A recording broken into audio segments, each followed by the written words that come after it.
નમસ્કાર વિદ્યાર્થી મિત્રો, ફરી પાછા આપણે આજના વિડીયો લેક્ચરમાં ચેપ્ટર નંબર 1 જે છે વિદ્યુતભાર અને વિદ્યુત ક્ષેત્ર એના એમસીક્યુમાં આગળ વધીએ છીએ.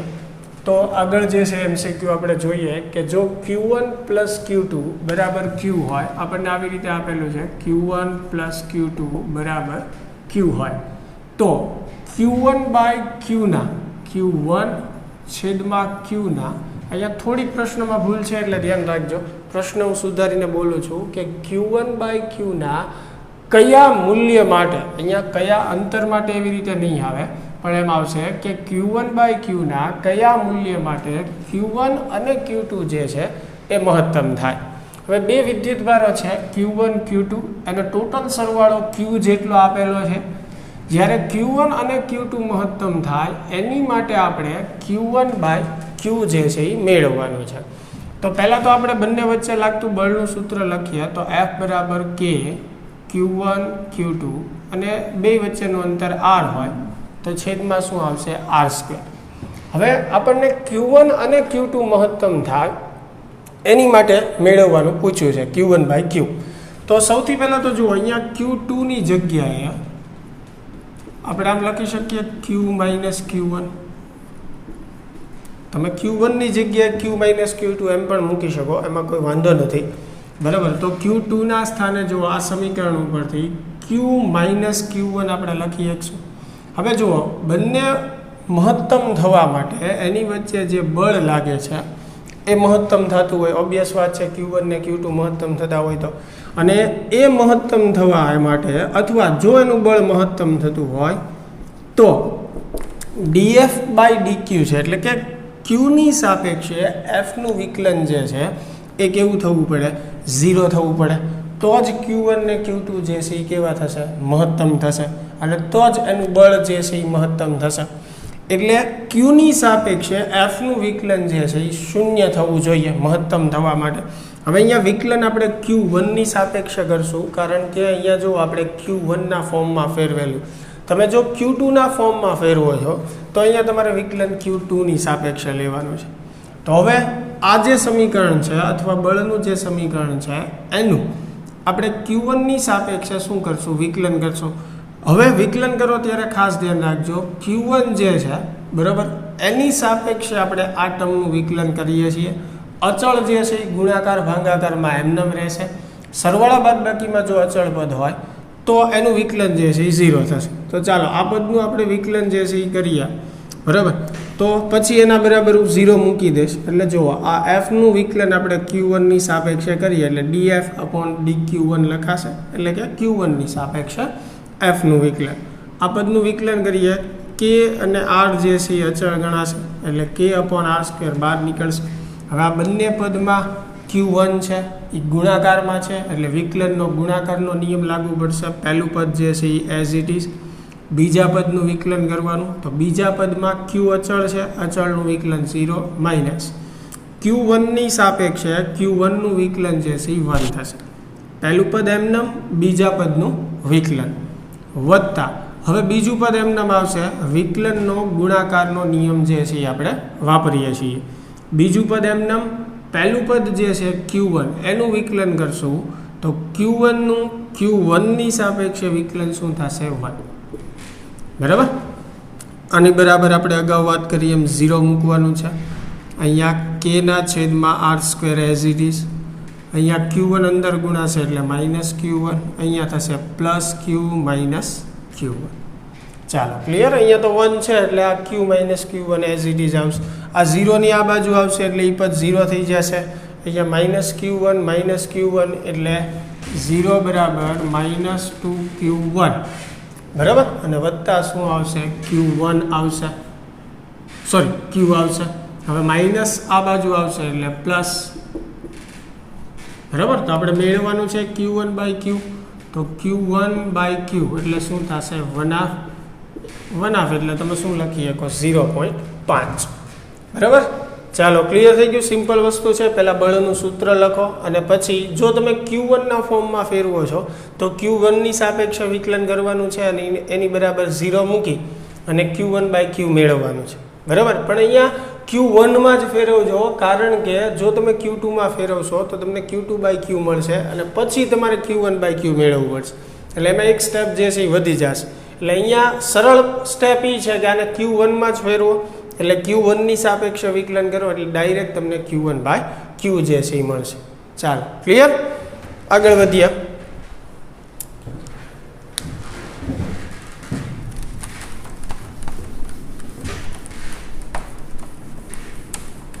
એની પછી જે છે કે 3 માઇક્રો કુલમના બે સમાન વિદ્યુતભારોને અમુક અંતરે રાખેલા છે. એટલે જો બે વિદ્યુતભાર છે અને બેયનું મૂલ્ય જે છે 3 માઇક્રો કુલમ છે, જે જો તેઓ I + J + K એટલે એનો સ્થાન સદિશ જે છે પહેલાનો R1 કહીએ આપણે, જે આને મૂકેલો છે I + J + K એટલે એને 1,1,1 લખીએ કા, અને બીજા માટે 2i + 3j + 3k, તો એને આપણે આમ લખી શકીએ યામ સ્વરૂપે 2,3,3 પર મૂકેલ છે, અને એ અંતર આપણે મીટર જ લેશું અહીંયા, બરાબર? તો એટલા મીટરે મૂકેલા છે બંને, તો તેમની વચ્ચે લાગતું બળ જે છે એ મેળવો. હવે Q જેટલા વિદ્યુતભાર છે એની વચ્ચે લાગતું બળનું સૂત્ર F = K Q² શું થશે? R². તો Q તો આપેલું જ છે, મેળવવાનું છે R એટલે કે બંને વચ્ચેનું અંતર. તો અહીંયા બંને વચ્ચેનું અંતર મેળવવા માટે આપણે શું કરવું પડશે? R2 - R1. તો બેમાંથી એક જશે 1, 3 - 1 એટલે 2, 3 - 1 એટલે 2. પછી મોડ R2 - R1 માન મેળવવું પડશે, જેને આપણે અહીંયા R વડે દર્શાવેલું છે, એટલે R કહી દઉં તો આનું માન પણ તમને મેળવતા આવડે. 1 નો વર્ગ 1, 2 નો વર્ગ 4, 2 નો વર્ગ 4, બરાબર? એટલે ફાઇનલી એનું માન જે છે એ કેટલું આવશે? 3 આવશે. તો કિંમત મૂકી દો આમાં. K જે છે 9 × 10⁹ Q જે છે 3 માઇક્રો કુલમ, બરાબર? અને R જે છે એ કેટલું આવ્યું? 3, એટલે 3 નો વર્ગ. ચાલો, તો આનું સાદુરૂપ આપી દેશો એટલે તમને બંને વિદ્યુતભાર વચ્ચેનું બળ જે છે એ મળી જશે, બરાબર? આગળ વધીએ.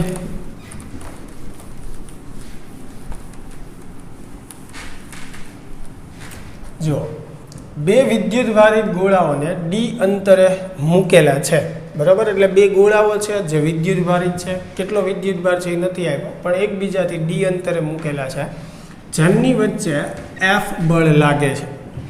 તેમને જોડીને, હવે બંનેને જોડવાના છે, તેમને પહેલાની જગ્યાએ જ પાછા મૂકવામાં આવે. એટલે બંને ગોળાને તારની મદદથી અથવા સંપર્કની રીતે તમે એને જોડો અને પાછા હતા ત્યાં d અંતરે મૂકો, તો બંને ગોળાઓ એકબીજાથી દૂર જાય છે, એટલે કે એકબીજાને અપાકર્ષે છે. તે બળ એ પ્રારંભિક આકર્ષણ બળ જેટલું હોય. એટલે જુઓ, પ્રારંભમાં તમે વિચારો, ધારો કે આ બે ગોળાઓ આપેલા છે, એક ઉપરનો વિદ્યુતભાર Q1 છે, બીજા ઉપરનો Q2 છે, બંનેના કેન્દ્ર વચ્ચેનું અંતર d છે.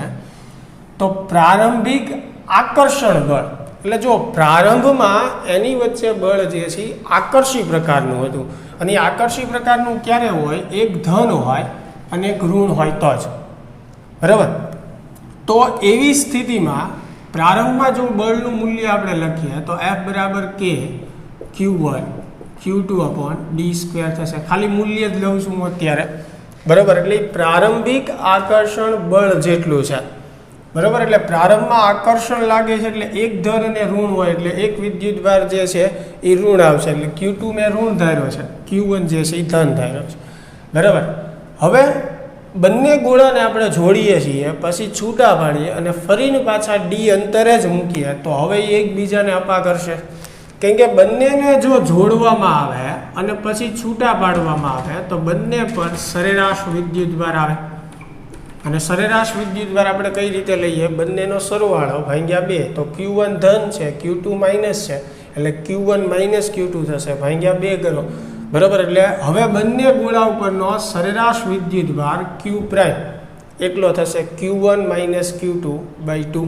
બંને ગોળા પર બંનેને d અંતરે રાખવાના છે, પણ હવે એ એકબીજાને શું કરે છે? અપા કરશે છે, એટલે બંને ઉપર સજાતીય વિદ્યુતભાર આવી ગયો હશે, બરાબર? તો હવે નવું બળ જે છે આપણે લખીએ F', એનું સૂત્ર શું થશે? K બંને ગોળા પર કેટલો વિદ્યુતભાર છે? Q1 - Q2/2 જેટલો, એટલે વર્ગ થઈ જશે. અંતર ડી જ છે. ચાલો આનું સાદુરૂપ આપીએ તો અહીંયા આવશે કે Q1 માઇનસ Q2 એનો સ્ક્વેર. અહીંયા નીચે 2નો વર્ગ કરશો એટલે 4 આવશે અને અહીંયા શું થશે ડી સ્ક્વેર. તો આ સંપર્કમાં લાવી અને છૂટા પાડીએ પછી લાગતું જે બળ છે એ છે આ પ્રારંભિક બળ છે. અને આપણને શું કીધું છે કે તે બળ છૂટા પાડીને આપણે જે બળ લાગે છે અપાકર્ષી પ્રારંભિક આકર્ષણ બળ જેટલું છે. તો બંને વિદ્યુત ભારનો ગુણોત્તર મેળવો. એટલે આપણે મેળવવાનું છે Q1/Q2 અથવા તો Q2/Q1. બરાબર. તો અહીંયા આપણે Q1/Q2 બંને વિદ્યુત ભારનો ગુણોત્તર જે છે એ મેળવવાનો છે. હવે આ બંને આપણને સમાન આપેલું છે પ્રારંભિક બળ અને અંતિમ જે બળ લાગે છે. એટલે એની આપણે સરખામણી કરીએ કે F બરાબર F પ્રાઇમ આપેલું છે.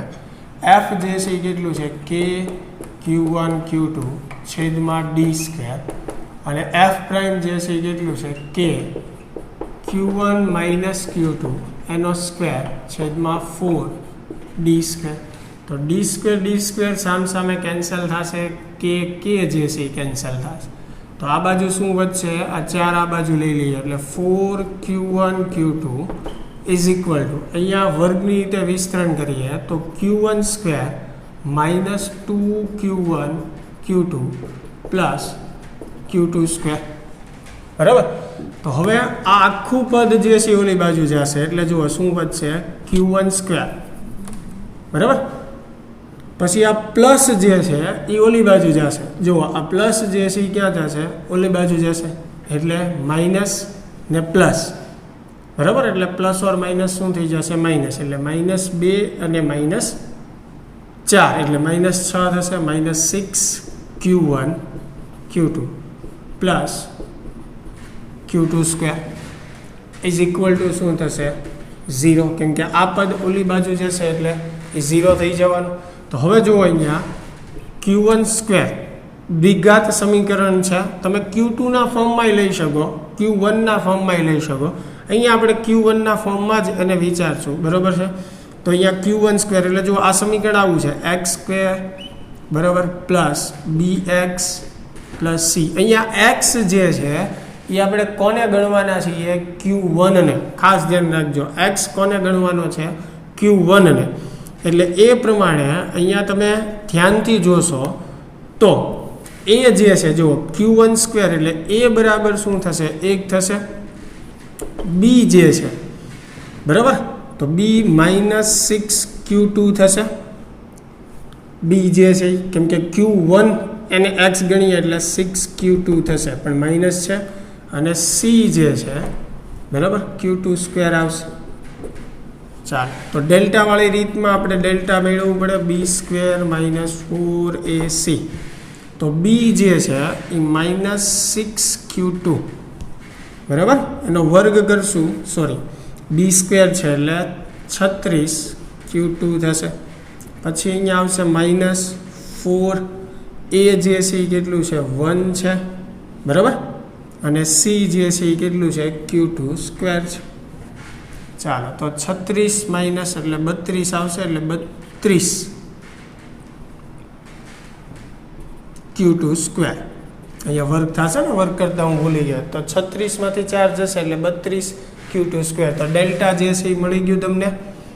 ચાલો ફક્ત હવે આને ઉકેલવાનું છે બીજું કાંઈ નથી કરવાનું. મોસ્ટ ઓફ બધી હિન્ટ આપી દીધી છે. હજી આગળ સમજાવું બરાબર. હવે જુઓ આગળ જે છે આપણે આનો ઉકેલ જે છે એ કઈ રીતે મેળવીએ. તો ઉકેલ મેળવવા માટે ઉકેલ Q1 બરાબર જ આવશે કેમ કે આપણે અહીંયા Q1 ને x કન્સિડર કરેલો છે એટલે -b plus or minus route delta upon શું થશે 2a થશે. તો હવે b ની કિંમત તમારી પાસે છે જુઓ -b બરાબર. તો b જે છે એ કેટલું છે આપણી પાસે -6Q2. તો અહીંયા માઇનસ માઇનસ પ્લસ થઈ જશે. પછી રૂટ ડેલ્ટા જે છે એ પ્લસ ઓર માઇનસ એટલે ડેલ્ટાનું વર્ગમૂળ કાઢો એટલે અહીંયા √32 આવશે. અને ફેરવી શકાય 8 ચોક 32 પછી સાદું રૂપ આપી અને ઓપ્શનમાં આપણે ચેક કરી શકીએ બરાબર. એટલે √32 અને Q2 સ્ક્વેરનું વર્ગમૂળ એટલે Q2 આવશે એના છેદમાં 2 બરાબર. તો હવે જુઓ આ Q1 બરાબર છે, આમાંથી તમે બંનેમાંથી Q2 જે છે એ કોમન કાઢી લ્યો, એટલે Q1 by Q2 is equal to અહીંયા વધશે 6 પ્લસ ઓર માઇનસ √32/2. તો એટલે સુધી તો મેં તમને લાવી દીધું છે. પછી અહીંયા જે છે એ તમે 32 જે છે 8 ચોક 32, 4 વર્ગમૂળ 2 કોમન કાઢી શકો, ઉપર નીચે કેન્સલ થાય, જે વધે એ તમારો આન્સર. એટલે આપણે મેળવવાનું હતું બંને વિદ્યુતભારનો ગુણોત્તર, એટલે કે Q1 બાય Q2. તો અહીંયા સુધી તો મેં તમને ગણીને આપ્યું જ છે. હવે અહીંયાથી જસ્ટ તમારે સિમ્પલ સાદુરૂપ આપવાનું છે અને ફાઇનલ આન્સર જે છે એ લાવવાનો છે. ચાલો, ક્લિયર? આગળ જોઈએ.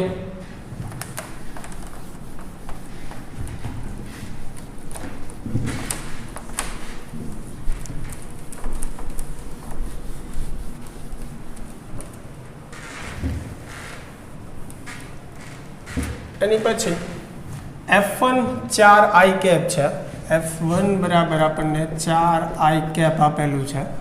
F2 જે છે એ આપણને 3j કેપ આપેલું છે. કોઈ વીજભાર પર લાગતા બળ હોય તો પરિણામી બળ મેળવો. તો અહીંયા જુઓ, પરિણામી બળ મેળવવું હોય તો આ જે છે પહેલું બળ એ x અક્ષની દિશામાં છે અને આ બીજું બળ જે છે y દિશામાં. એટલે કે આ બંને બળો જે છે એ પરસ્પર લંબ એવી દિશામાં છે. તો પરસ્પર લંબ એવા બે સદિશો હોય એનું પરિણામી કઈ રીતે આપણને મળશે? માનની રીતે મળશે. એટલે આવી રીતે મેળવવું પડશે √F1² પ્લસ F2².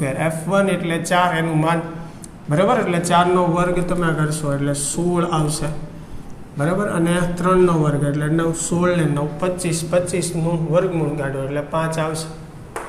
સિમ્પલ, કેમ કે આ અને જે છે એ પરસ્પર લંબ થયા એટલે એનું પરિણામી આપણે માનની રીતે જ મેળવવું પડશે. ચાલો, એની પછી વીજભાર Q પર લાગતું બળ, આમાં પણ F1 જે છે, બરાબર, 57માં MCQ જે છે 4i cap plus 3j cap, અને F2 જે છે એ 4i cap minus 3j cap લેવાનું. અહીંયા એક સુધારો કરજો, માઇનસ લેવાનું છે. એટલે કોઈ Q વિદ્યુતભાર ઉપર લાગતા બે બળો જે છે એ આપેલા છે, તો પરિણામી બળનો x અક્ષ સાથેનો ખૂણો કેટલો થશે? તો પહેલાં તો આપણે આનું પરિણામી બળ મેળવીએ. તો પરિણામી બળ મેળવવા માટે આપણે સદિશ સરવાળો આનો કરીએ, બરાબર, સિમ્પલ.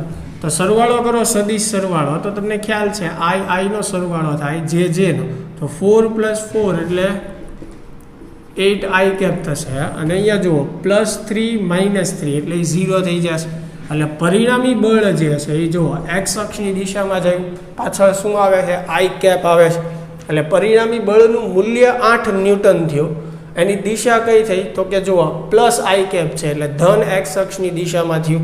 તો હવે એનો ખૂણો તમને x અક્ષ સાથે જ પૂછ્યો છે, તો ખૂણો x અક્ષ સાથે પૂછ્યું છે, બળ પણ x અક્ષની દિશામાં છે, તો સીધી વાત છે બંને વચ્ચેનો ખૂણો જે છે એ કેટલો થાય? 0, કેમ કે x અક્ષને સમાંતર એવી દિશામાં છે. એટલે એમાં આન્સર જે છે એ શું આવશે? 0 આવશે, x અક્ષ સાથેનો ખૂણો જે બને છે. ચાલો, આગળ જોઈએ.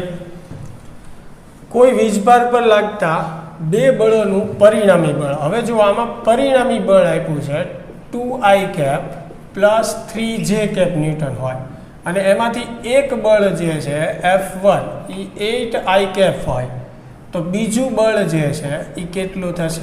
તો આ પણ સિમ્પલ છે, આ સદિશના નિયમો ઉપર આધારિત છે. પરિણામી બળ મેળવવા માટે આપણે સદિશ સરવાળો જે છે એ કરીએ.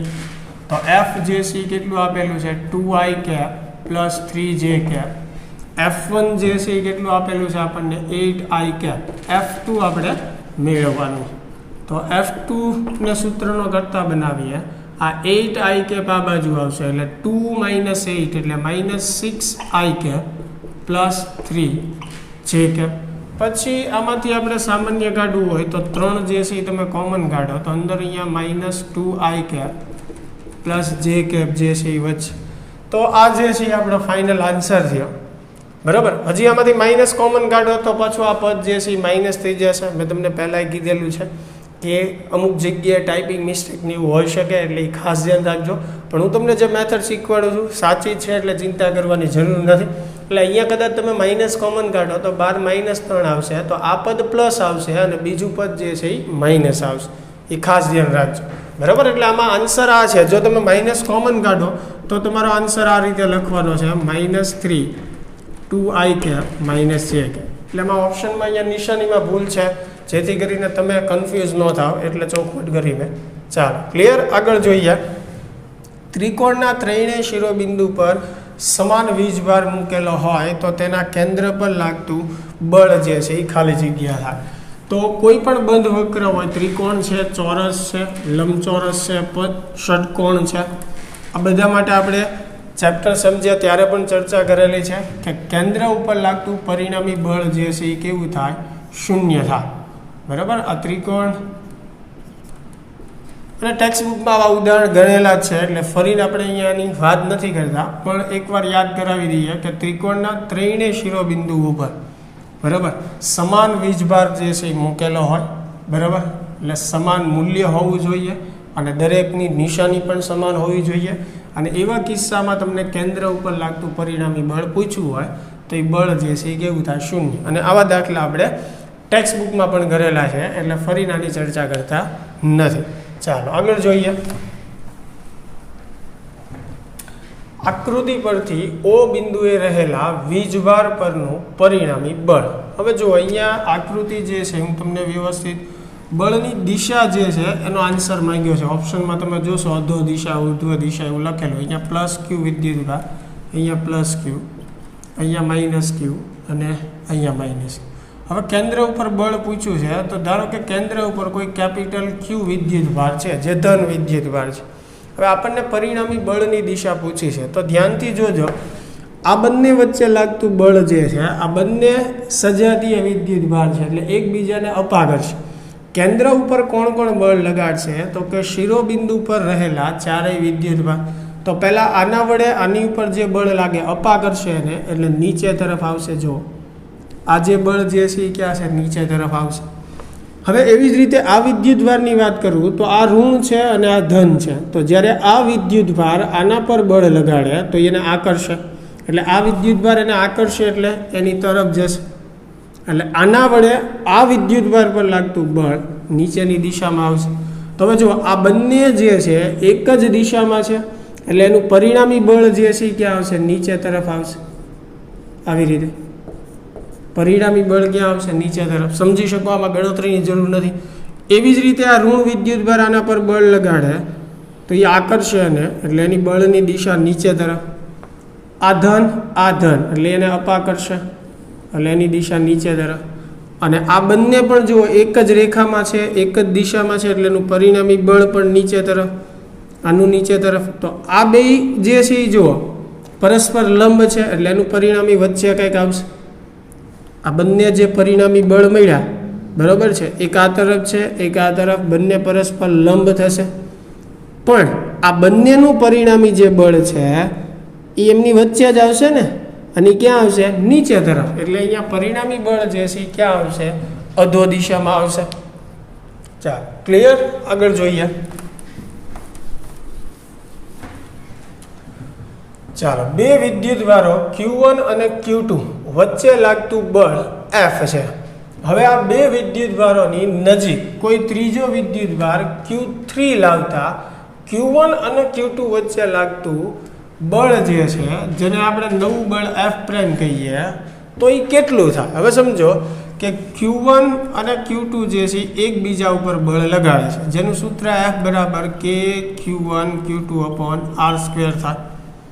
તો હવે કોઈ ત્રીજો વિદ્યુતભાર Q3 એની નજીક લાવવું, તો એક વાત છે કે આખા તંત્રની આપણે જો વાત કરતા હોઈએ તો એનું બળ પરિણામી બળ બદલાઈ જાય.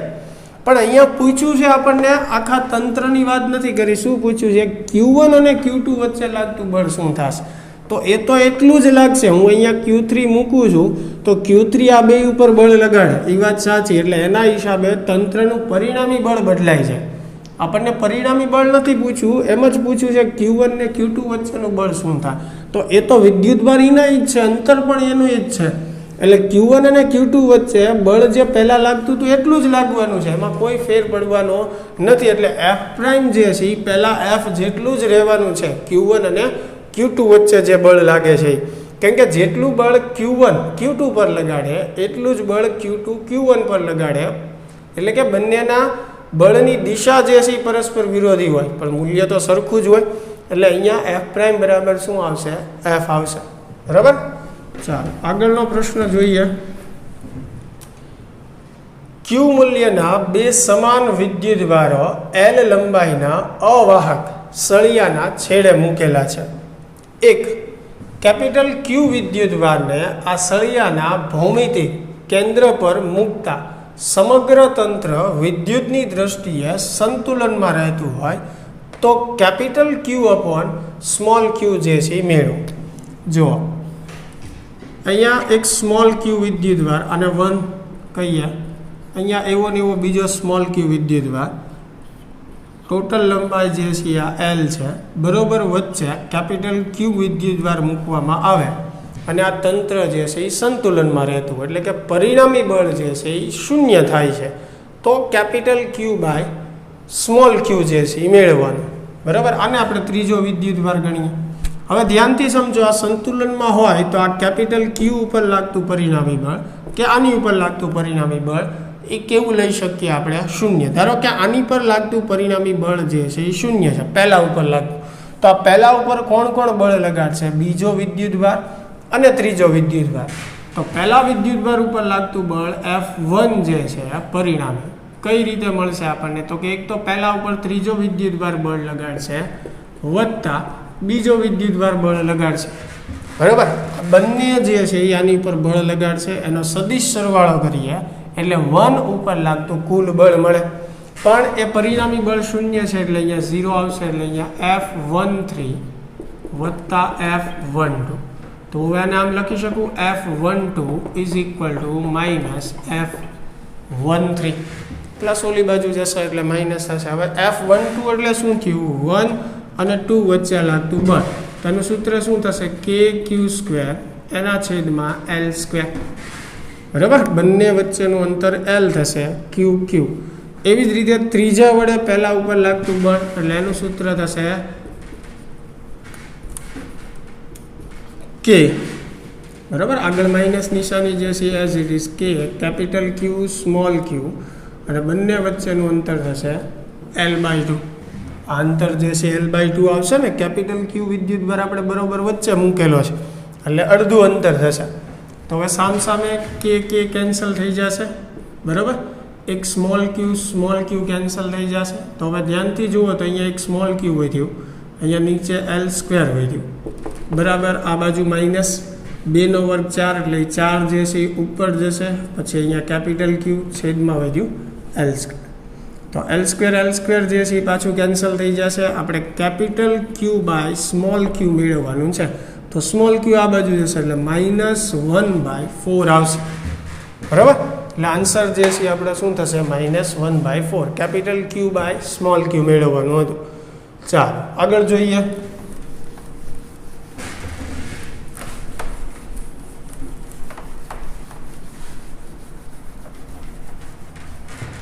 એની પછી છે કે બે વિદ્યુતભારો વચ્ચે પ્રવર્તતા કુલંબ બળ વિશે શું કહી શકાય? નીચે 4 ઓપ્શન છે એટલે કયો ઓપ્શન સાચો છે ખોટો છે, બરાબર, એ કહેવાનું છે. તો કે બે વિદ્યુતભારિત વસ્તુઓના કદ, એટલે કે કોઈ પણ બે પદાર્થ જે વિદ્યુતભારિત છે એનું કદ તેમની વચ્ચેના અંતરની સરખામણીમાં અત્યંત નાના હોય.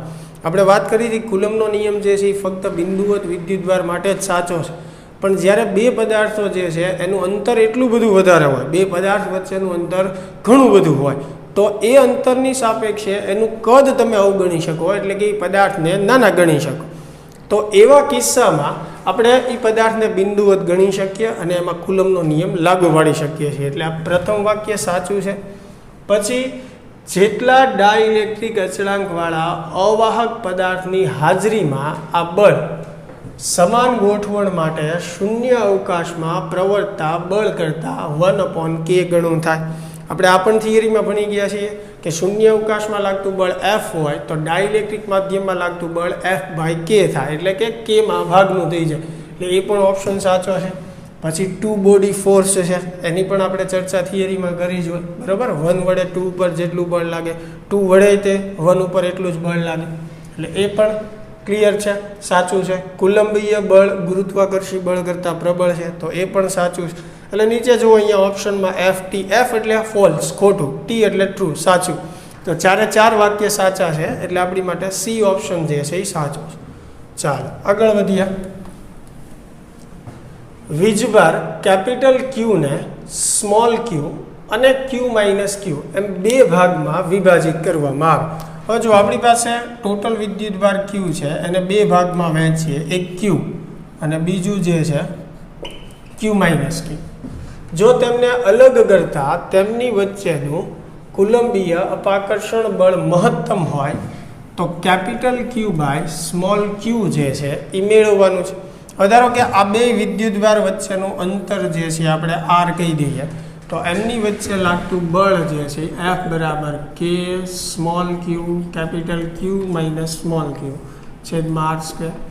આવો જ એમસીક્યુ હમણાં આપણે થોડી વાર પહેલાં ગણ્યો Q1 Q2 માટે. બળ મહત્તમ થવા માટે એનું વિકલન જે છે ક્યુની સાપેક્ષે એ 0 થવું પડે, એટલે આનું વિકલન કરીએ એટલે કે અપોન આર સ્ક્વેર જે છે એ 12 ગુણાકારનો વિકલનનો નિયમ લાગુ પડશે. ક્યુ પહેલું પદ એમને, બીજા પદના વિકલનમાં અચળ પદનું વિકલન 0, ક્યુની સાપેક્ષે 1 થશે, વત્તા બીજું પદ એમને પહેલા પદનું વિકલન 1 થશે. બરાબર. ચાલો તો આના સ્થાને આપણે 0 મૂકીએ તો કે અપોન આર સ્ક્વેર જે છે એ વધશે. અહીંયા શું વધશે? ક્યુ અંદર આપો એટલે માઇનસ ક્યુ, પછી આ કાઉન્સ જે છે as it is plus Q minus Q. બરાબર. આ 0ની આ બાજુ આવશે એટલે 0 થશે, માઇનસ માઇનસ એટલે માઇનસ 2Q પ્લસ ક્યુ, માઇનસને આ બાજુ લઈ લ્યો. બરાબર. તો ક્યુ બાય સ્મોલ ક્યુ આપણે મેળવવાનું, એટલે એ શું થશે? 1/2 થશે. પછી આની પરથી તમે એમ લખી શકો કે ક્યુ બરાબર ક્યુ બાય 2 છે. બરાબર. અથવા કેપિટલ ક્યુ બરાબર ક્યુ બાય 2 છે, એવી રીતે. સોરી, સ્મોલ ક્યુ બરાબર શું થશે? 2Q થશે. અને કેપિટલ ક્યુ લખશું તો એ આવશે ક્યુ બાય 2. બરાબર. તો અહીંયા આપણે ક્યુ બાય ક્યુ જો મેળવવાનું હોય તો આન્સર જે છે એ કેટલો આવશે? 1/2 આવશે. એ નહીં આવે, ખાસ ધ્યાન રાખજો. અહીંયા આન્સર જે છે એ શું આવશે? 1/2. હા, અહીંયા જે છે કયા મૂલ્ય માટે મહત્તમ થાય તો તમે એવું કહી શકો કે ભાઈ સ્મોલ ક્યુ બરાબર શું થવું પડે? 2Q થવું પડે. અથવા કેપિટલ ક્યુ બરાબર શું થવું પડે? ક્યુ બાય 2.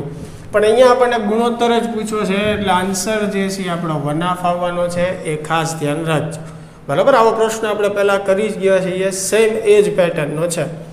ચાલો આગળ જોઈએ. હવે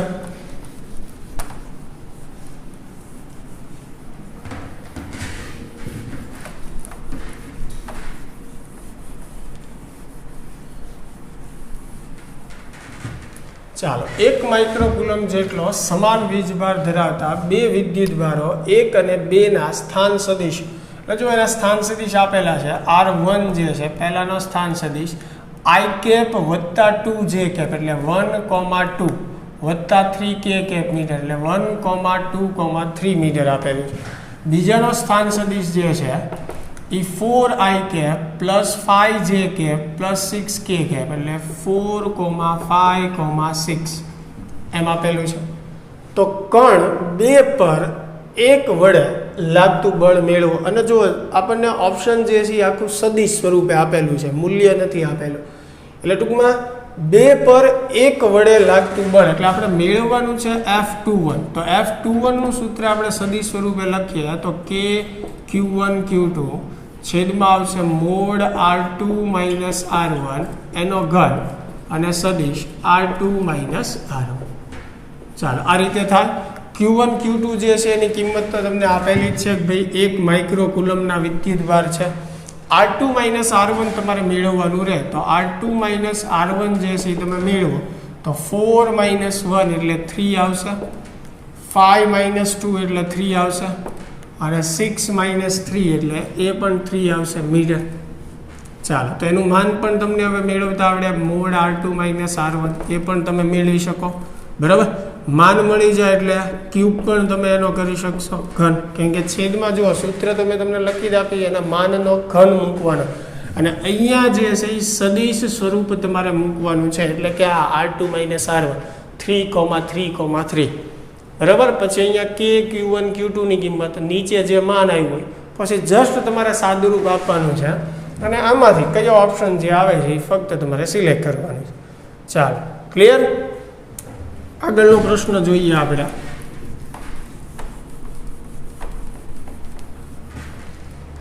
જો આમાં શું કીધું છે કે બે સમાન વિદ્યુતભાર ક્યુ ધરાવતા વિદ્યુતભારોને x બરાબર -a અને x બરાબર +a પર x અક્ષ પર મૂકેલા છે m દળનો અને q/2 વિદ્યુતભારનો કણ ઉગમ બિંદુ પર મૂકવામાં આવે છે જો આ q/2 q0 એટલે q/2 જે વિદ્યુતભાર છે એને y અક્ષ ઉપર થોડો ખસેડવામાં આવે, ધારો કે y જેટલો ખસેડવામાં આવે છે અને y જે છે એ કરતાં ઘણું નાનું છે, તો પદાર્થ પર લાગતું બળ જે છે એ ખાલી જગ્યાના સમપ્રમાણમાં હશે. તો અહીંયા ધ્યાનથી પહેલાં રકમ સમજો કે અહીંયા જે છે આપણું ઉગમ બિંદુ છે, બરાબર, O. આ અંતર જે છે એ છે, પણ ઉગમ બિંદુની ડાબી બાજુ છે એટલે -a કહેવાશે, આ ઉગમ બિંદુની જમણી બાજુ છે એટલે પ્લસ. અહીંયા એક q વિદ્યુતભાર છે, અહીંયા પણ q વિદ્યુતભાર છે. હવે કેન્દ્ર ઉપર q/2 વિદ્યુતભાર મૂકવામાં આવ્યો, એને y અક્ષ ઉપર ખસેડવામાં આવે છે, ધારો કે એટલો ખસેડ્યો છે. અત્યારે આકૃતિ મોટી દેખાય એટલે થોડુંક જે છે મોટું દર્શાવું છું, બાકી y જે છે એ કરતાં ઘણું નાનું છે, બરાબર. પણ આકૃતિ વ્યવસ્થિત બતાય એટલે આપણે આ ભાગ મોટો બતાવીએ. y જેટલા અંતર સુધી આ q/2 જે છે વિદ્યુતભાર એને ખસેડવામાં આવે છે, તો એના પર લાગતું જે બળ છે એ ખાલી જગ્યાના સમપ્રમાણમાં હશે એવું પૂછ્યું છે. તો હવે આ જે વિદ્યુતભાર છે q/2 અથવા એને q0 એવું પણ કીધેલું છે, બરાબર. તો q0 પર કોણ બળ લગાડશે? એક તો આ વિદ્યુતભાર બળ લગાડશે, બરાબર. આ અંતર તમે ધ્યાનથી જોશો તો આ અંતર કેટલું થશે? તો કે √y² + a², કેમ કે આ બાજુનું માપ a છે, આનું y છે. અહીંયા પણ સેમ અંતર થશે, તમે જુઓ આ અંતર પણ.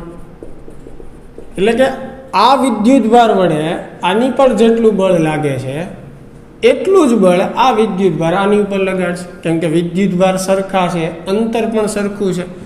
તો આની વડે આના ઉપર જે બળ લાગે છે, ધારો કે એ બળને હું F કહું તો એનું સૂત્ર શું થાય? F = K Q × Q0 છેદમાં અંતરનો વર્ગ, એટલે આ અંતરનો વર્ગ કરો એટલે y² + a² આવશે. આટલું બળ લાગશે, સમજી શકો છો? આ વિદ્યુતભાર વડે આની ઉપર જે બળ લાગે છે એટલું થશે.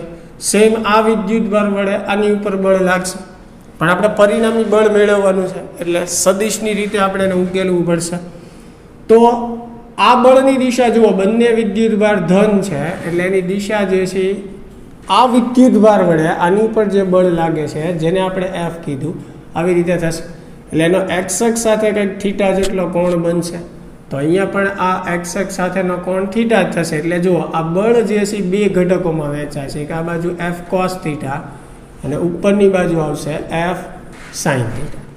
તો સેમ વસ્તુ આ વિદ્યુતભાર વડે આની ઉપર જે બળ લાગે છે એની માટે થશે, એ આ દિશામાં આવશે F, તો એના પણ બે ઘટકો વિભાજિત થશે. આ બાજુ આવશે F cos θ અને ઉપરની બાજુ આવશે F sin θ. તો જુઓ cos θ પરસ્પર વિરોધી દિશામાં છે એટલે એકબીજાની અસર જે છે નાબૂદ કરશે. એટલે અહીંયા પરિણામી બળ જે છે જુઓ સાઇન ઘટક એક જ દિશામાં છે, એટલે પરિણામી બળ જે છે જેને આપણે F' કહીએ તો એ બંને સાઇન ઘટકના સરવાળા જેટલું મળશે. તો બંને સાઇન ઘટકનો સરવાળો કરો એટલે 2F sin θ થશે. F sin θ વત્તા F sin θ, કેમ કે cos ઘટક પરસ્પર વિરોધી દિશામાં છે એટલે એનું પરિણામી શૂન્ય થઈ જશે. હવે F' જે છે એ પરિણામી બળ 2F જે છે, હવે જુઓ F નું સૂત્ર આપણે લખ્યું હતું K સ્મોલ q Q0 છેદમાં y² + a² sin θ. sin θ એટલે શું થશે? સામેની બાજુ છેદમાં કર્ણ, સામેની બાજુ એટલે શું આવશે? y છેદમાં કર્ણ એટલે y² + a² અંડરરૂટમાં. કર્ણ એટલે અંડરરૂટ છે અને અંડરરૂટ એટલે 1/2 ઘાત લખાય. તો હવે તમે ધ્યાનથી જુઓ, અહીંયા આ કૌંસની 1 ઘાત છે, આની 1/2 છે. આધાર સરખો હોય તો ઘાતનો સરવાળો થાય, તો 1 + 1/2 એટલે 3/2 ઘાત થઈ જશે. તો અહીંયા આ કૌંસ જે છે એની કેટલી ઘાત થઈ જશે? 3/2. પણ હવે આપણે અગાઉ જ વાત કરી કે વાય જે છે એ ખૂબ નાનું છે એની સાપેક્ષે, તેનો વર્ગ પણ ખૂબ નાનો થાય. તો અહીંયા નીચેના પદમાં એની સાપેક્ષે તમે વાયને અવગણો, એટલે કે વાય બરાબર 0 મૂકો તો આ પદ 0 થઈ જશે. અહીંયા એનો વર્ગ છે, આ બે કેન્સલ થાય એટલે અહીંયા એનો ઘન વધશે. બરાબર, તો એ તો અચળ છે, Q0 કે બધું અચળ છે. તો અહીંયા જુઓ પરિણામી બળ જે છે એ વાયના સમપ્રમાણ ગુણાકાર કે ભાંગાકારમાં પાછું ન અવગણાય, સરવાળા બાદબાકીમાં આપણે અવગણી શકીએ, એ પાછું ધ્યાને રાખજો. એટલે ઘણાને પ્રશ્ન થાય, સાહેબ અહીંયા વાય બરાબર 0 ન મુકાય? ના, ન મૂકી શકાય. તો અહીંયા જુઓ પરિણામી બળ જે છે એ વાયના સમપ્રમાણમાં આવે છે. ચાલો, ક્લિયર થયું બધાને? આગળ વધીએ.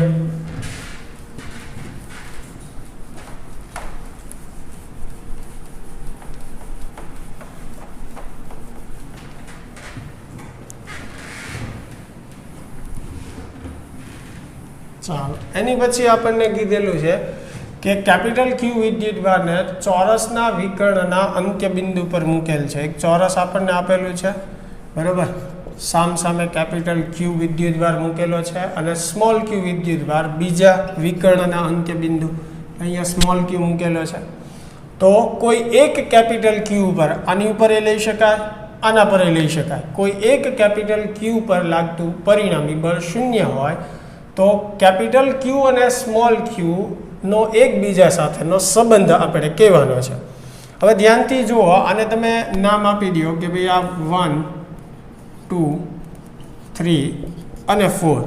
તો ધારો કે આ કેપિટલ ક્યુ ઉપર લાગતું પરિણામી બળ 0 છે. તો આ કેપિટલ ક્યુ ઉપર કોણ બળ લગાડશે? તો કે 1, 2 અને 3, અને એનું પરિણામી બળ જે છે એ 0 છે.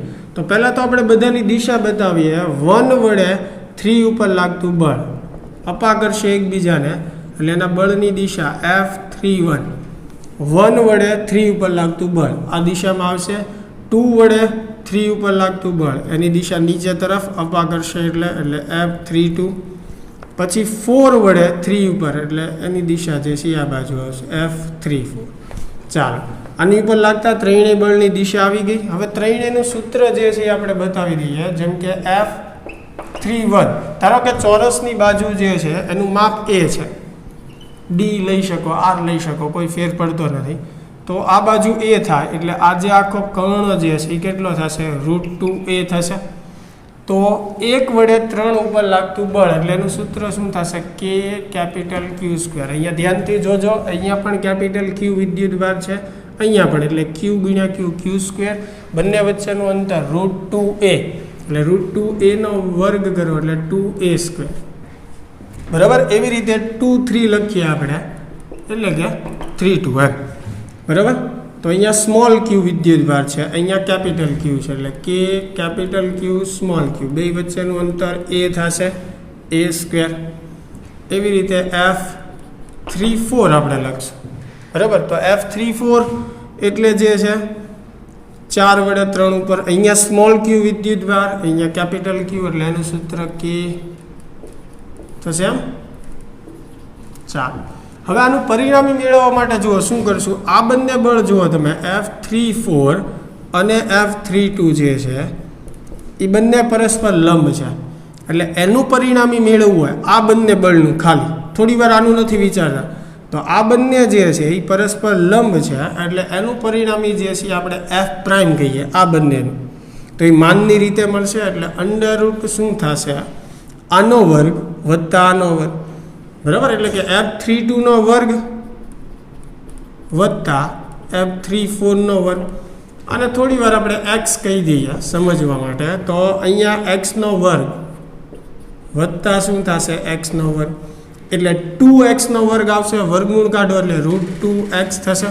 હવે x તમે કોને ધાર્યું હતું? તો કે આ પદને, એટલે √2 K capital Q small Q છેદમાં A². ખાલી સાદું રૂપમાં સરળતા રહે એટલે થોડી વાર મેં આને x મૂક્યું. હવે જુઓ, આ બંને જે છે એનું પરિણામી આપણે મેળવવું, જેને આપણે F' કીધું, એ ક્યાં આવશે? એમની વચ્ચે આવશે. બરાબર, પરસ્પર લંબ છે એટલે. તો આ F' કઈ દિશામાં આવશે? F31 ની.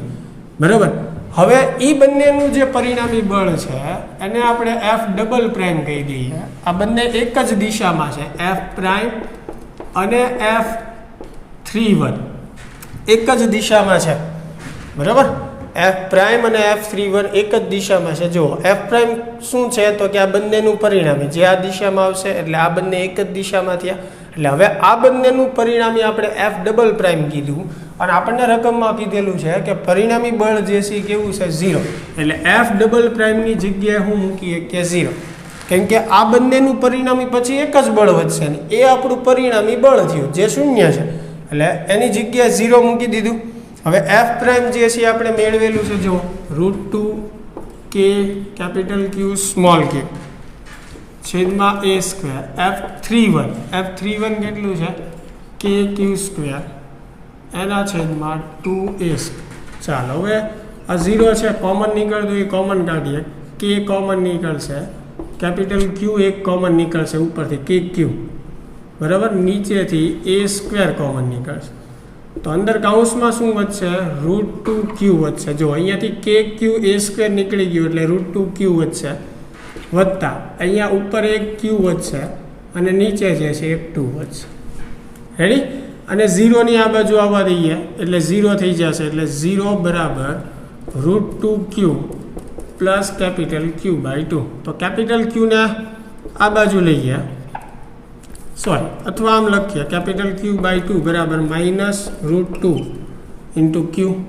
શું મેળવવાનું છે આપણે કેપિટલ Q અને સ્મોલ q વચ્ચેનો સંબંધ. તો સ્મોલ q ને હું છેદમાં લઈ લઉં તો આમ લખી શકો -2√2. આ બંને વચ્ચેનો સંબંધ થઈ ગયો. આપણો આન્સર આ આવશે કે capital Q by small q -2√2 થશે. ચાલો ક્લિયર, આગળ વધીએ.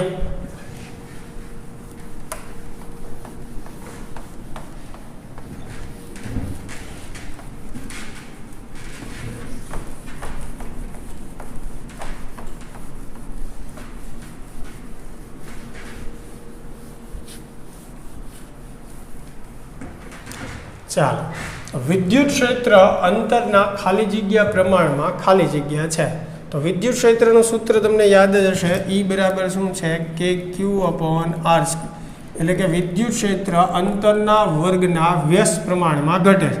એટલે પહેલી ખાલી જગ્યામાં એમ આવશે અંતરના વર્ગના વ્યસ્ત પ્રમાણમાં, બરાબર. અહીંયા શું આવશે આખો જવાબ અંતરના વર્ગના વ્યસ્ત પ્રમાણમાં ઘટે છે. એવી રીતે આપણે આન્સર જે છે આવશે. ચાલો એની પછીનો પ્રશ્ન કે પરીક્ષણ વિદ્યુતભારનું મૂલ્ય ખાલી જગ્યા હોવું જોઈએ. તો એ આપણને ખ્યાલ છે કે પરીક્ષણ વિદ્યુતભારનું મૂલ્ય શક્ય એટલું નાનું હોવું જોઈએ, બરાબર. પછી વિદ્યુત બળનું માનાંક અથવા વિદ્યુત બળનું મૂલ્ય કોના પર આધારિત છે? તો બળનું એક સૂત્ર તમે ધ્યાનથી જુઓ, F બરાબર શું થાય Q × E. એટલે વિદ્યુતભાર અને વિદ્યુત ક્ષેત્ર પર આધારિત છે. એટલે વિદ્યુતભાર અને વિદ્યુત ક્ષેત્ર બંને આવે છે આન્સરમાં. એટલે આપણે અહીંયા આન્સર આવશે બંને, બરાબર. એવું જરૂરી નથી કે આમ જ ઓપ્શન આપેલા હોય, ફેરવી પણ શકે. ચાલો એની પછી ધન વીજભારની ક્ષેત્ર રેખાઓ બહાર નીકળતી દિશામાં હોય છે. ઋણ હોય તો ત્રિજ્યાવર્તી અંદર તરફ કહેવાય, ધનમાં આપણને ખ્યાલ છે ત્રિજ્યાવર્તી બહાર દિશામાં હોય છે. ચાલો આગળ જોઈએ આપણે. જો ડ્યુટરોનને હવામાં મુક્ત કરતા તે સ્થિર રહેતો હોય તો હવામાં જરૂરી વિદ્યુત ક્ષેત્રનું મૂલ્ય શોધો. હવે જો ડ્યુટેરોન જે છે એને હવામાં મુક્ત કરીએ તો નીચે તરફ વજન બળ લાગે, તો એ નીચે પડી જવો જોઈએ. પણ હવામાં સ્થિર રહે છે એટલે એનું વજન બળ અને એના પર લાગતું વિદ્યુત બળ સમાન મૂલ્યના હોય તો જ ડ્યુટેરોન જે છે હવામાં સ્થિર રહી શકે. આપણે વિદ્યુત ક્ષેત્ર મેળવવાનું છે, E ને સૂત્રનો કરતા બનાવીએ m × G/Q. તો હવે ડ્યુટેરોનનું દળ, ડ્યુટેરોન જે છે એટલે કે 1h2 જેનું દળ 2 પ્રોટોન જેટલું થાય, એટલે કે 3.2 × 10⁻27 kg. G એટલે આપણે 9.8, Q એટલે ડ્યુટેરોનનો વિદ્યુતભાર એ પ્રોટોન જેટલો જ હોય 1.6 × 10⁻19. તો આ ત્રણેય વસ્તુની કિંમત મૂકી દો એટલે વિદ્યુત ક્ષેત્ર જે છે એ તમને મળી જશે. ચાલો આગળ જોઈએ. ચોરસના ચારેય શિરોબિંદુ પર સમાન વીજભાર મૂકવામાં આવે તો તેના કેન્દ્ર પર વિદ્યુત ક્ષેત્ર કેટલું થાય?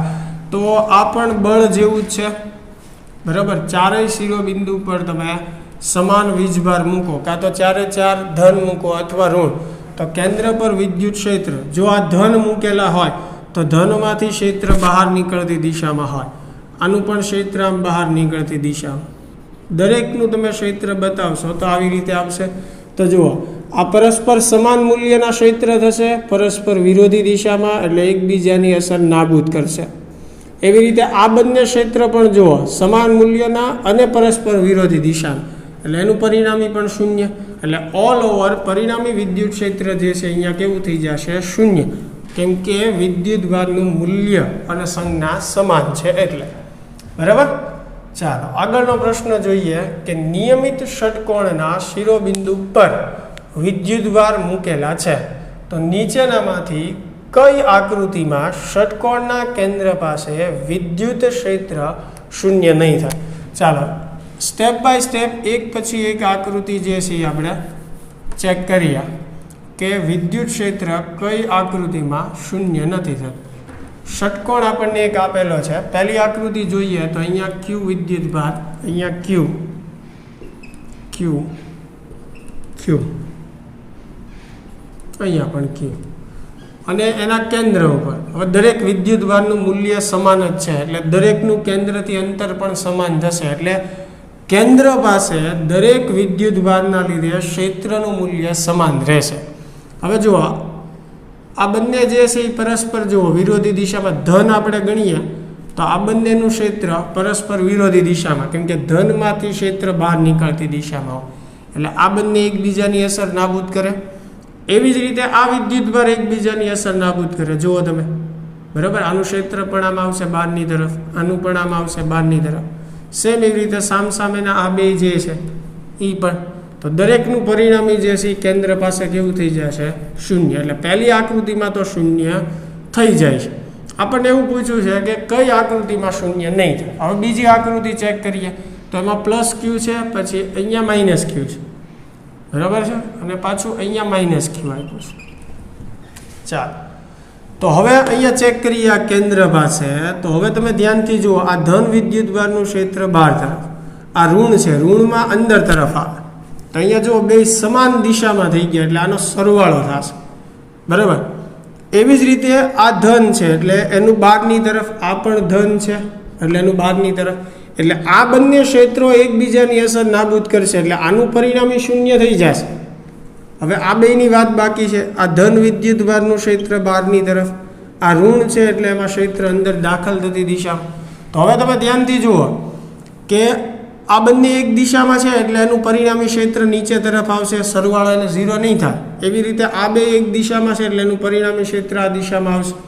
તો હવે જુઓ અહીંયા શૂન્ય થતું નથી, કેમ કે આ બંને એક દિશામાં છે, આ બંને એક દિશામાં, એટલે અહીંયા પરિણામી ક્ષેત્રનું કંઈક મૂલ્ય આપણને મળશે. તો આ બીજી આકૃતિ જે છે એમાં શૂન્ય થતું નથી, એટલે આપણો આન્સર જે છે એ છે. છતાં આગળ જે છે બીજી આકૃતિઓ આપણે ચેક કરીએ, જેમ કે અહીંયા 2Q છે, બરાબર. અહીંયા નીચે પણ 2Q છે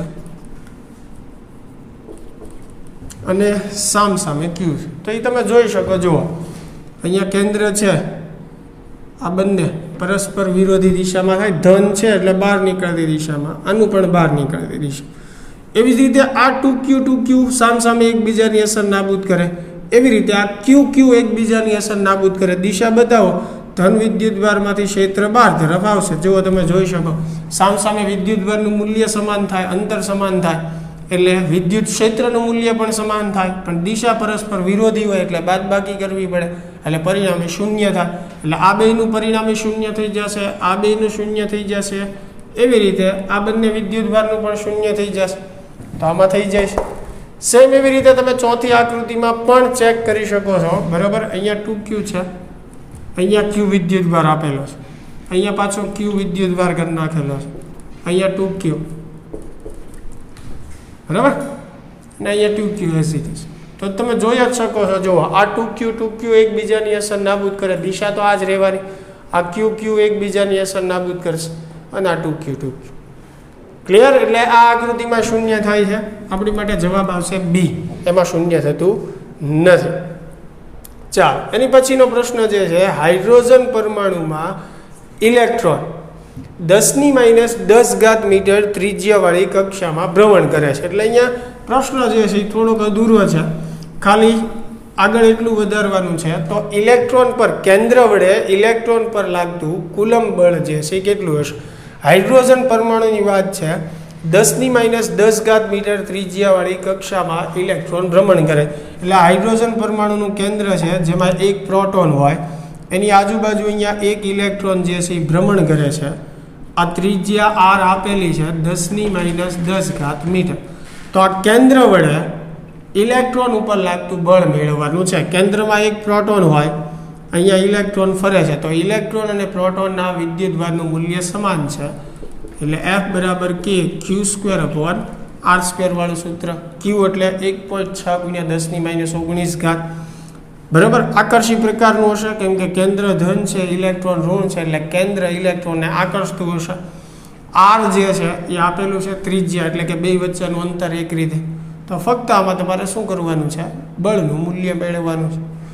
તો વિદ્યાર્થી મિત્રો, આશા છે કે આજના MCQ જે છે એ તમને વ્યવસ્થિત સમજાણા હશે. બરાબર. નેક્સ્ટ લેક્ચરમાં ફરી પાછા આપણે ચેપ્ટર 1 જે છે એમાં આગળ વધીશું. Thank you.